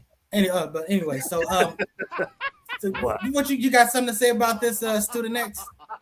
Yeah, so I mean, I didn't know really anything about it, and I'm still learning, some things about it. But my understanding was essentially that there was some sort of feud. I don't know if that's what Brother Foy was just, describing, but the bigger issue was that they have this event that they've been doing in Atlanta, and then the city itself, did not, wasn't sufficiently supporting that event. And the gentleman, and that their group was very upset about that, and so, and because they're saying that they're drawing 20 to 25,000 people per day attend, and that more than half are reportedly coming from the Metro Atlanta area, so. There was a big concern that with being able to draw that type of crowd, then why is the city not supporting them more? And so then there was a threat to take it from Atlanta and go somewhere else with it, And so I think that the real question is just looking at, that with a black-owned event that attracts tens of thousands of people and generates substantial tourism, hotel, restaurant, commercial activity, should the whole city treat it like a major economic development asset? And that doesn't appear to seem what Atlanta is doing. And so now, if we dig deeper and look at another question is, would the same comparable economic impact from another type of ownership or demographic, receive greater public investment, sponsorship, and institutional support? So I don't know if that's coming into focus, with the organization. Earning Leisure, I did see, several of the shows. I thought it was informative and good from the ones I saw, but yeah. So like I said, I'm learning about the situation. I don't know everything about it, but there's definitely some questions that are there about what's going on in Atlanta. And truth be told, I spent a lot of time in Atlanta. I was in and out of Atlanta, on a regular basis. I see the development, and I saw all other type of stuff. We won't go into that. You don't want to go into seeing brothers walking around in high heels? Oh no, brother! Like I never. So when it comes to like overt homosexuality, these were the most aggressive gays that I've ever seen. Anywhere. I mean, I'm talking about. Like, it was wild, bro. Catch jumping in your car, slide, it was wild. It's like, man, these guys don't play out here. And then the homeless population, since there's, is a lot of brothers, some strong country fed brothers, man, the homeless population, bro, it looks like they're in prison. You know what I'm saying? It's like, my God, bro, it's like strong ass men just walking around here with no home, no money. It's like, man, maybe people should figure out something to do with this, you know what I'm saying? Because it might cause some problems. You know what I'm saying? So it is wild out there, bro. So like I said, I don't know what's going on out there in Atlanta, and why an event like this that has been so positive for the city, and the impact has been, measurable, why they're not supporting it, what I mean? And does that have anything to do with the brothers' frustration, with, the black community? You know what I'm saying? Salute to LeBron Trucker. He functions out of Atlanta. But also, when you brought up the mayor and Killer Mike, he got a new podcast with Teslin Figaro, that sister, and they spoke on the situation too. And I believe he said the mayor is just a phone call away. If you got an issue, you could have called the mayor and talked to him about it instead of. He was on stage with him, is my understanding. You know, in 2026 festival. You know, so they've been in communication. You know, for sure. The issue was that they went to New York radio, went to the Breakfast Club, and spoke a negative about Atlanta. That's where they felt the mayor of Atlanta felt disrespected. Like I didn't even know the part you said they was on stage together, but it should have been a support thing. And you know, most cities do that, right? They support conventions and shit like that. So you know, what was different? I mean, I can tell you right now, just dealing in business. It's like, if you were, if you're trying to make that brand as valuable and attractive to investors as possible, I mean, I hate to say it, there's no other way to say it, but you're not building around, attracting a bunch of black people, to that brand, in terms of being a face and a buy, that's not what, you're doing. You just in general, for whatever the reasons are, that's the reality of the situation, so I don't know, if and now, they're seeing that there's a whole lot of that, but this whole country is struggling, white, black, brown, everybody. And what InvestFest was doing was something bigger than just, they were focused in the black community initially, but they were dealing with investing, entrepreneurship, real estate, taxes, cryptocurrency, AI, estate planning, financial literacy, entertainment culture. They had different vendor opportunities. It's a serious ass event, and done well. Business bridge from Africa. They went to Africa. I believe they bought some property in Africa, and they working with manufacturers in Africa to have stuff here. So that's why I'm not going to knock them down, because they do this. The stuff that they proclaim to be doing sounds amazing, and they look intelligent, and the proof is in this InvestFest and the things that they have done that I've seen them do. I believe that it's a good business, and I know if they don't want to limit it to the black people, I get it, I understand, but don't turn your back on the people that helped you build it, because your whole point, it was a black. Don't do that. You know what I'm saying? So acknowledge it. That's what I'm saying about it. I want to see it grow and be more successful, but don't lose your black roots. You got something to say about this, El Poo? No, but I just got a phone call from Puffy. He got a message out there for Keefe D. He said, take that. You know what? Let's talk about Gary, Indiana, right quick. They're going on through some crazy stuff. 2 weeks. No you said Gary, Indiana? Yes. Yeah. What's going on with it? They had a thunderstorm or something, and the power went out. And they've been going on 11 days. People are on TikTok complaining, saying, "Man, well, how loud do we gotta get before somebody recognized the magnitude of the problem?" And I heard from, I believe El Poo said that people are leaving the city or leaving there because it's like it's the blackout. I'm not gonna stay nowhere dark for 10 days. Stone Age is at that point. I mean, that's what I saw. Shout out to Greasy Hands, a comedian that I followed, that he was sitting there talking about. I didn't know he was talking about. When he's talking about people leaving Gary, Indiana. But then I was hearing all this stuff, and it's like, why aren't they getting that emergency support? And it's probably coming back to politics. Yeah. Oh, but it definitely coming. Look, are they run by Republicans? Well, these are, as far as I know, this area is particularly like, it seemed like the people that he was reporting on was black. Yeah, it's a joke, brother. It's all black. You know what I mean? You know what I'm saying? So I don't know. My point is, man, like, if we not focus on the right things in these type of situations, I'm always talking about, man, there's all type of headwinds that we have coming right now, man. And man, I can't even explain. You got to get prepared, for hard times, having food, having your power needs taken care of, defense, medical, there's a lot of things you need to do, and so, right now, this is the hour, but, you can't rely on your government to do anything for you. I'm telling you that right now, that should be apparent in a lot of ways, So, just, it doesn't mean don't hold him accountable. If Avril was here, I know he would be like, oh, well, yes, I agree, brother. I got to do the voice. Hey, I agree, brother. We got to come on the show, Afro. Just straight up. In the meantime, I'm saying, don't rely on them, yet hold them accountable. That's where we could go ahead and meet in the middle. Hold them to their feet. I know it's not their responsibility, but the Jacksons came from Gary, Indiana. Come on, man. I mean, hey, step up a little bit for your hometown. That's how much money they got left?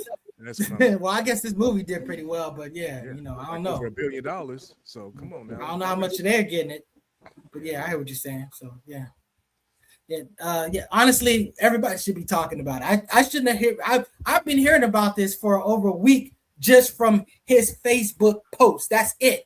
I didn't get anything else till greasy hand. You just wanted me to say it again because I got in trouble for saying somebody's government name on the show a few weeks ago. So if you got a moniker, I will use your moniker on Facebook, but I'm not going to use your name. But you know what?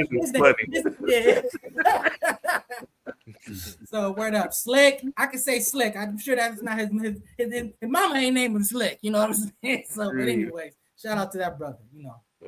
So that having been said, is there anything else you like to speak about? Anybody that want to speak out before we leave? I mean, if you guys feel like it, there's some things going on here right now inside of this the war front.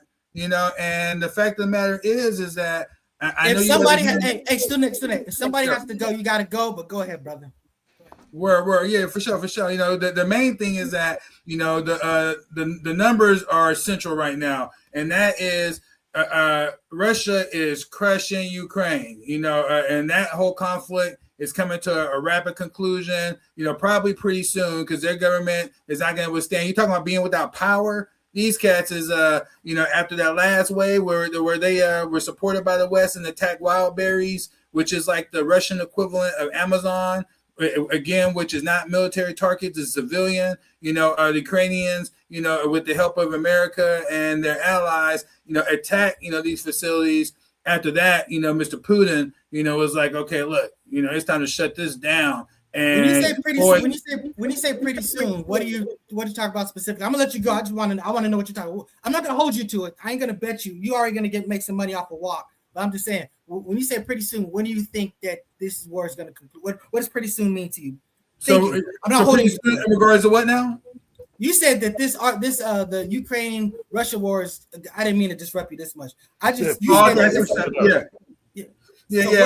saying before you're talking about before when we come into winter here, within the next 6 months, I'm anticipating it now. Now it doesn't mean that just because I'm throwing out a number, I'm not holding it doesn't mean anything because Russia has showed that they are going to be very patient, very methodical. They're in control. They're not taking the losses that you're hearing from the Trump administration in America at all. It is totally the opposite way around, where it's at least 10-1. To where Ukrainians are dying.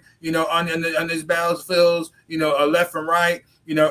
Right now, Kyiv and pretty much all Ukraine is going to be without power, without heat. Without food. They have no access to the sea right now at all. They're almost completely surrounded. Look, and at the meantime, Europe is getting mad, and so that they're taking a more aggressive approach. And Putin has outright told them, like, look, we're going to hit your motherfucking ass. We keep fucking around. They told him straight out, not exactly like that, but I'm telling you the language he used was not derogatory, using curse words, but in terms of diplomacy, it had the same impact and same effect. They're saying that they need to go ahead and reestablish, these red lines, that have been completely broken down in this situation. They need to go ahead and have these deterrents properly set, and they're willing to go ahead and take this further if need be. Meantime, on the Iran front, Iran is dug in, people. You can nuke Iran and it will not stop their second strike capability, which may or may not include a nuclear capability. They never wanted nuclear weapons. The only rationale and reason for them to even develop one now is not personal defense, because if they develop it and told the world that they were developing, then the world as well as America would feel they had justification to come and start,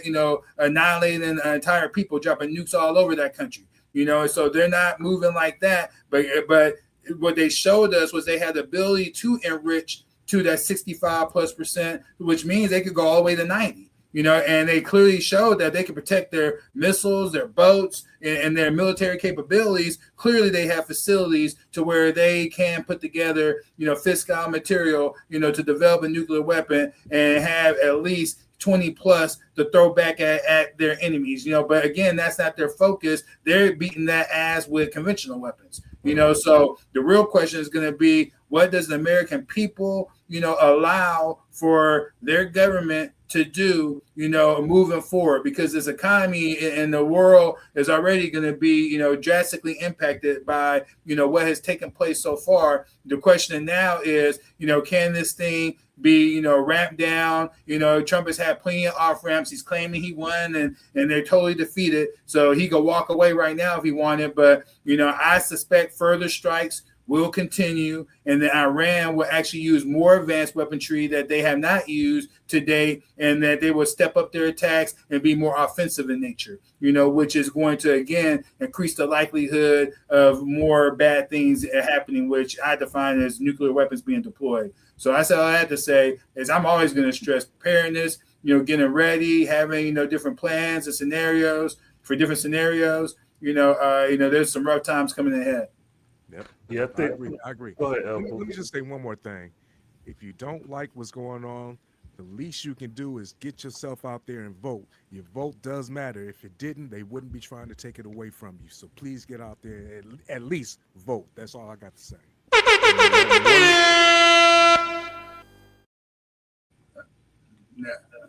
One that's trying to take it away from you is that Donald J. Dump. That Save America Act. That's an attempt to steal the vote. He's in talk. He's trying to plot and plan how he can use this war to be a wartime to prevent votes from happening and to prevent something from going on. He's trying to figure this shit out. He needs you to not vote. And then also, I'm gonna go the opposite way with y'all, bros. Right now, we're not voting our way out of this at all. Because if anything has been showed, is that if Trump can turn on his base, which is arguably the most powerful base that we had ever saw, coming into these the last few elections, in a lot of different ways, could just outright burn him, completely go back on what he said he was going to do. Then that should tell you that all these candidates, are capable of that, and in fact have done that. And that's where the people who don't vote, that's why they tell you why they don't vote, is because they always back down on things anyway. But, these presidents are not running this country. They're only there for 4, maybe 8 years. They're not running the country. There's something behind the curtain. That's what they all on the same side. They all on the same side. They all on the same side. This is a show, a TV show. So it don't matter if you could have Kamala there. The only difference was then people would have been hella mad at black people. At the end of the day, hella mad at black people because they'd be saying, what this black people have a whole lot more jobs is doing to the country and this and that. Nah, I don't want that to be the case. At all. It's already gonna be hard enough on us as it is. You know what I'm saying? So we're gonna have to talk about Hakeem Jeffries and his statement about he don't want free Medicare for nobody and things of that nature. That they are on the same page and they are aligned up with the Republicans, and it's getting dangerous. I agree when the brothers say that we are not going to vote our way out of this. $40 trillion in debt and growing. And like El Pooh said, if voting didn't matter, they wouldn't be working so hard. The bottom line is you can chew bubble gum and walk. Do everything, every tool that's in your tool shed, take advantage of it. That's what I'm gonna say. Prepare, do all that stuff, but vote too. But it matters. But it matters like this. It's like, let me give you an example. So it's like if I'm growing some plants and I have an indoor grow I'm doing, I have to have the light I have to have the temperature right. I have to have the soil and medium right. I have to make sure it's being fed right. If I don't do any one of those things, the plant dies, or at least the plant growth is stunted. You see what I'm saying? And so the thing when we talk about voting is this voting don't mean nothing. It doesn't mean anything at all if there's not something else we're doing, which is first of all pulling constituents. Why did you say that you were voting? Why did candidates that represent truly the people, and then being able to hold them accountable? Because what happens is when even if they are that, once they get into this system, there's something that's in opposition to them. And until the American people realize we're gonna have to deal with what's in opposition to them, in order to have them serve us, the American people, then we're gonna be in the same boat again and again. You're right. So it's going to take it something. That's why I don't argue against the Second Amendment, because the Second Amendment, the number one reason for that is to prevent tyranny. And when you start having flock cameras being put in all around the country, and there's no vote on it by American citizens, I can cite all type of examples. That's an example of tyranny. Hey, real quick, how much is enough? Real quick, let's hear what El Poo got to say. I agree with you 100%, but one element of that is you still have to vote. That's still one part of the other element, right? Everything else you have to do also, but still voting is very important too. If you don't vote, then all the other stuff goes out the window too, right? So right now, I would argue that no, if you don't do those other things and not being done simultaneously, then what your vote is being used to do is give credibility to the system. It's not credible when we have Donald Trump and Kamala Harris as damn options, for us to vote for. That's not that right there. You can stop right there. That already disqualified the whole system. No one wanted any of those damn clowns at all to be their candidates. At the end of the day, especially now. Now Trump, people were happy with Trump until now they see what ultimately he was. But at the end of the day, no, man, I don't want all of them, whether they're left, right, at the end of the day, we need there's something that they come into opposition to when they get in power, to where they could take shots at presidents, where they could kill, influential leaders within political parties like Charlie, there's something else that's there, and until the American people deal with that, we have a problem. All right. So that having been said, like, share, subscribe. I'm sorry, the echo thing threw me off. But were you about to say something, Mr. Floyd X? I wanted to ask Student X, who do you think won that debate, Candace Owen and that the white guy? Oh, that's a good one. Hands down, I watched the whole thing. And then I went and did the transcript, studied the transcript to see if anything I missed and whatnot. Right. I mean, I already knew who was going to win from the get. It was pretty obvious because, first of all, he paid $300,000 to ultimately get humiliated. So I hope it was worth it. That money. They say Turning Point paid that money. They said they probably did, but that shows you again. Look at how whack that is. How come it couldn't have been Charlie Kirk's wife, to come up there and debate Candace? What I'm saying? It would have represented something. But I'm telling you right now, that man, Charlie Kirk, he wasn't my friend. But I didn't have anything against him per se. I'm sure there's plenty of things he said I didn't agree with. But the bottom line is his death and killing is relevant. And it's something that was absolutely impactful to all our lives in America. I don't care if you're black, white, Mexican. The fact that how that man was killed, how he was killed, and all the questions that are surrounding it right now. And there are influential and powerful people that love that man. And we still, there's a whole lot, that's left, that needs to be answered for. You should tell you everything that we need to know, that this country has fallen. And you all have to recognize that was a whole lot to not answer about the actual debate. Could you? Candace won, bro. Come on, man. Okay. I mean, destroy dude. It was a lot of dancing. It's not even. It was okay. Like I said, bro.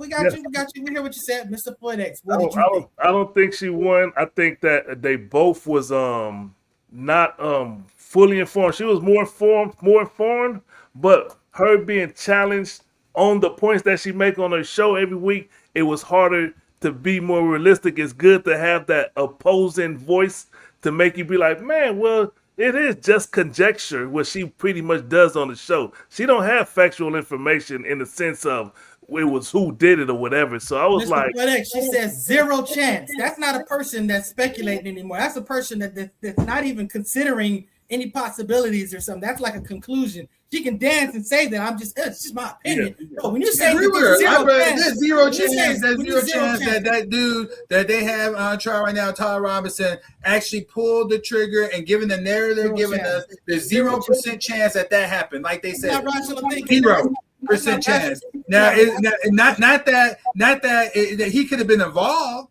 I'm not saying he wasn't involved. I think that somehow, some way, there's some way he was involved in this. But man, the picture they show when they show me dude jumping off the 3-story building to the ground. Man, look, like I went to go try that.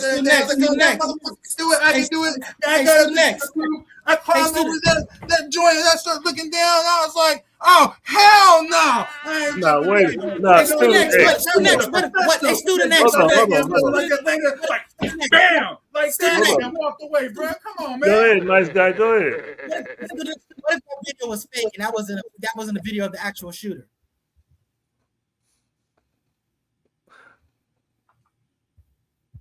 Is he frozen? I'm just asking. I said, what if that video was fake and was not a video of the actual shooter? I mean, could it be? I'm saying, could that be the case? Could it be fake video? What I'm saying is, maybe it could be. Maybe it could be. And it looked like the same.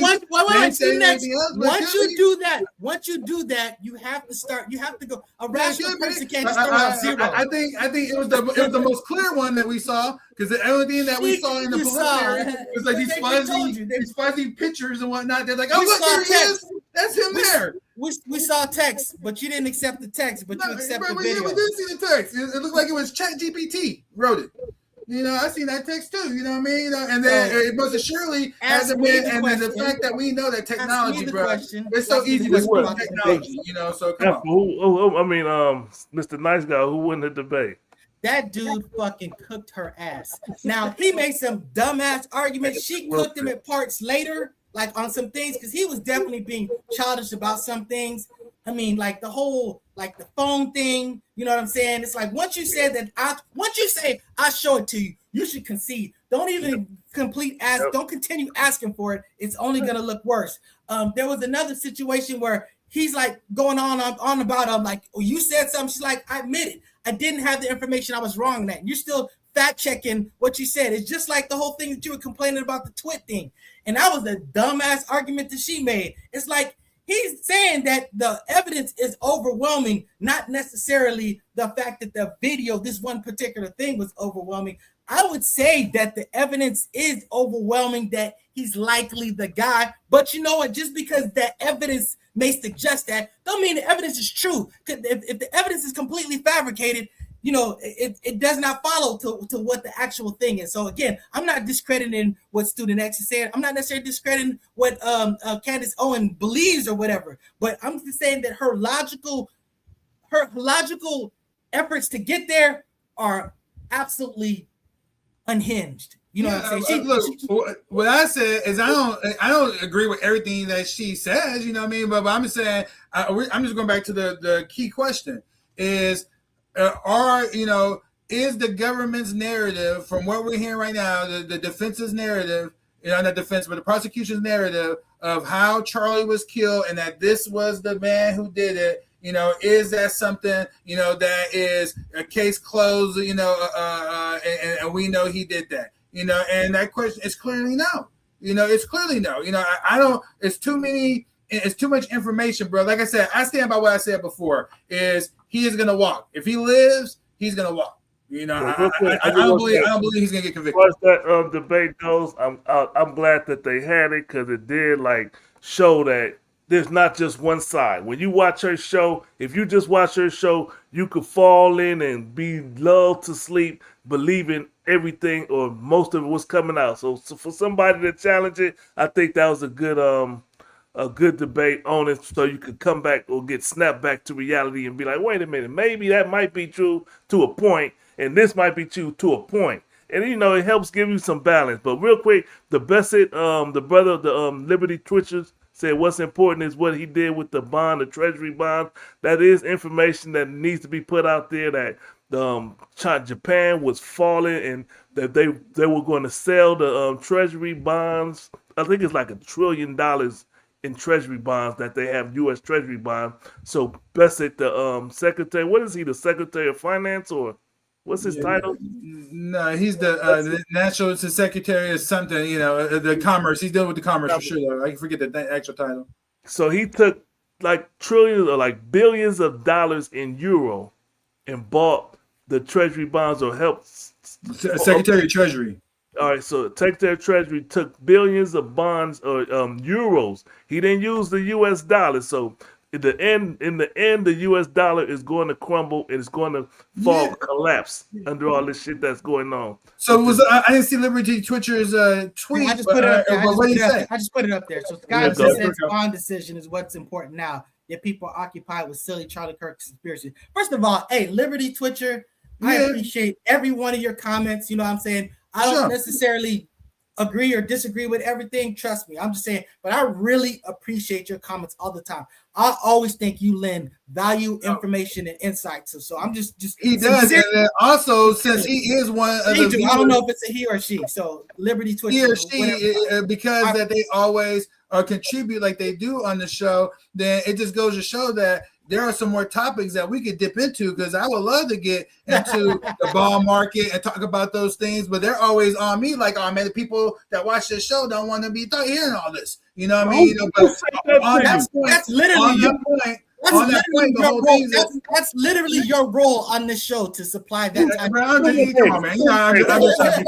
Who said that to you? He said he's we messing up your jokes. I messed up 2 of your jokes. My bad.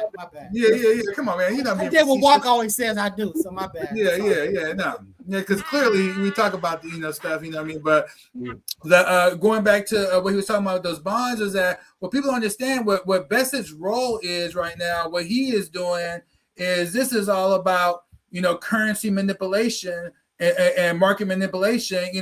Because literally, I tell you guys, the fall of America is underway. And so there's different things that are being turned off, and being shut down, and these billionaires are trying to make sure that they have a soft landing.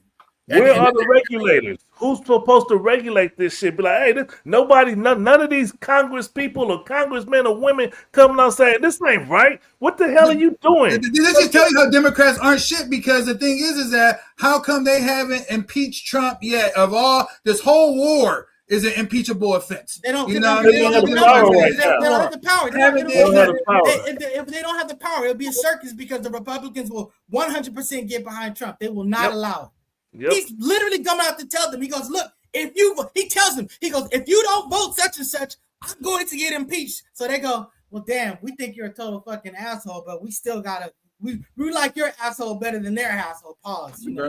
Hey, he's impacting the country, bro. Because right now Canada has some of the diesel that we need, and instead of them selling it to America, they say they can't stand this motherfucker Trump. So that they've been selling it to China. And they're right here in this hemisphere. So I'm telling you where America goes from here is that she is going to back up out of all of the rest of the world and then come into this hemisphere and then dominate and assert control throughout all of North America.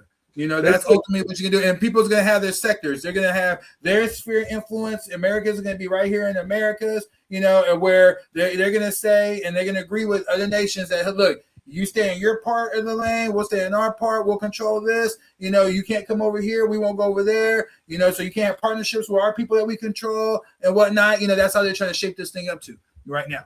And it's wild, but like I said, I think this is going to end up in a lot of destruction, ultimately, because, we are dealing with someone, who I don't think is fully all there right now. We were talking about Joe, not being there, but I think that we can agree on something.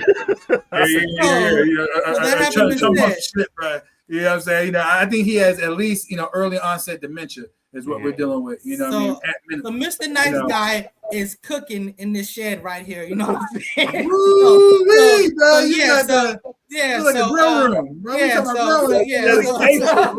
Dedication. So that having been said, we appreciate you guys for tapping in with us, you know, ladies and gentlemen, you know, Liberty Twitchers, salute to you again. You know, everybody, honestly, all of y'all. Yeah, all of y'all. So again, please comment, you know, like, subscribe, share, and you know, if you got some input, you know, we here for it. So that having been said, thank you for participating. Thank you. Thank you everybody on the panel. Peace out.